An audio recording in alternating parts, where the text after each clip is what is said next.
राष्ट्र सर्वप्रथम, राष्ट्र सर्वप्रथम, राष्ट्र सर्वप्रथम, राष्ट्र सर्वप्रथम। उत्तर प्रदेश के मुख्यमंत्री योगी आदित्यनाथ ने श्रावस्ती लोकसभा क्षेत्र में आयोजित जनसभा को संबोधित किया। इस दौरान सभा को संबोधित करते हुए सीएम ने कहा कि 5 चरणों के चुनाव संपन्न हो चुके हैं और छठे चरण में जनता को 25 मई को वोट करना है। उन्होंने कहा कि जनता का उल्लास बता रहा है कि फिर एक बार मोदी सरकार का नारा सिद्ध होने वाला है। वहीं सीएम ने कहा कि आज हम एक नए भारत का दर्शन कर रहे हैं। यह नया भारत पीएम मोदी के विजन का परिणाम है। भारत का सम्मान बढ़ा है, भारत की सीमाएं सुरक्षित हुई हैं, भारत में आतंकवाद और नक्सलवाद भी समाप्त हुआ है।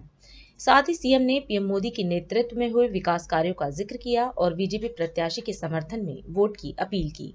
भारी संख्या में उपस्थित इस गैसड़ी विधानसभा और बलरामपुर लोकसभा क्षेत्र से जुड़े हुए मेरे सभी उपस्थित बहनों और भाइयों, मैं सबसे पहले मां पाटेश्वरी के इस पावन धाम में स्थित इस पूरे जनपद के आप सभी मतदाता बहनों और भाइयों का इस पावन धरा को नमन करते हुए आप सबका मैं हृदय से अभिनंदन करता हूं, स्वागत करता हूं।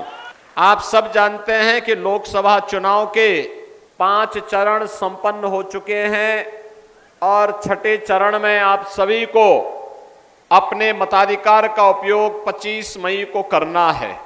बहनों और भाइयों, पूरे देश के अंदर 11 राज्यों में मुझे जाने का अवसर प्राप्त हुआ है और मैं कह सकता हूं पूरे देश के अंदर लोगों के मन में एक ही स्वर और एक ही नारा गूंज रहा है।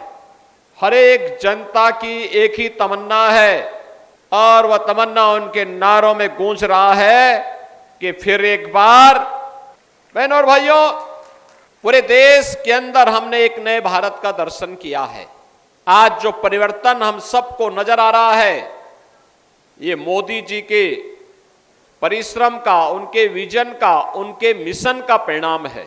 दुनिया के अंदर हम सब भारतवासियों का सम्मान बढ़ा है। भारत की सीमाएं सुरक्षित हुई हैं। भारत के अंदर आज आतंकवाद और नक्सलवाद के बारे में, उनकी गतिविधियों की अनैतिक और राष्ट्र विरोधी गतिविधियों को कोई प्रश्रय नहीं दे सकता। बहनों और भाइयों, विकास के बड़े बड़े कार्य हाईवे के रूप में, रेलवे के रूप में, मेट्रो के रूप में, एक्सप्रेसवे के रूप में, 1 डिस्ट्रिक्ट 1 मेडिकल कॉलेज के रूप में, IIT, IIM, AIIMS, IIIT, NIT और वर्ल्ड क्लास यूनिवर्सिटी के रूप में तो देखने को मिल ही रहा है। हर घर नल के रूप में भी, हर घर में नल और हर नल में जल जैसी योजनाओं के माध्यम से भी उसका लाभ आज जनता जनार्दन को मिलता हुआ दिखाई दे रहा है। बहनों और भाइयों, ये जो लाभ है, यह लाभ इस बात को बताता है कि भारतीय जनता पार्टी के द्वारा मोदी जी के नेतृत्व में जो परिवर्तन लाया गया है, पूरे देश के अंदर बनाया गया है, उसका लाभ लाने का प्रयास हुआ है। आज मोदी जी के समय में 80 करोड़ लोगों को फ्री में राशन की सुविधा का लाभ प्राप्त हो रहा है। यह नया भारत है। हर गरीब को 5 लाख रुपए की आयुष्मान भारत का कार्ड प्राप्त हो गया है। वह कहीं भी जाकर के अपना उपचार करा सकता है। 60 करोड़ लोगों को यह सुविधा देश के अंदर प्राप्त हो रही है। मोदी जी ने जनधन अकाउंट खोल दिए। आज पैसा सीधे आपके अकाउंट में जाता है। कोई मीडिएटर नहीं होता है, कोई मध्यस्थ आपका पैसा मार नहीं सकता है। यह भी हम सबको देखने को मिलता है।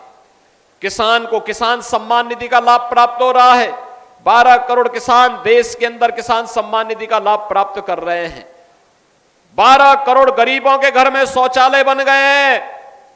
10 करोड़ गरीबों को उज्ज्वला योजना का कनेक्शन मिल गया है। और मोदी जी ने कहा है कि 70 वर्ष से ऊपर का जो भी बुजुर्ग होगा उसको हम 5 लाख रुपए प्रतिवर्ष उपचार के लिए आयुष्मान भारत के कार्ड की सुविधा उपलब्ध करवाएंगे।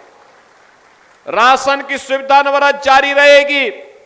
किसान सम्मान निधि का लाभ भी लोगों को मिलता रहेगा। और 4 करोड़ गरीबों के मकान बन गए हैं। बाकी जितने बचे हैं इन सब को भी एक एक आवास अगले 5 वर्ष के अंदर उपलब्ध करवाने का काम करेंगे। 25 मई को चुनाव है और लोकसभा के लिए श्री साकेत मिश्रा भारतीय जनता पार्टी के प्रत्याशी के रूप में आपके बीच में है। साकेत मिश्रा लोकसभा के लिए हैं। ये आपका शैलेश कुमार सिंह सैलो, ये आपके पूर्व विधायक हैं, उपचुनाव में फिर से आपके प्रत्याशी के रूप में आपके बीच में है। और मोदी जी को प्रधानमंत्री बनाने के लिए साकेत मिश्रा जी जब यहां से सांसद बनेंगे तब ये संभव होगा। तो ये दोनों लोगों को विजयी बनाने का काम करेंगे।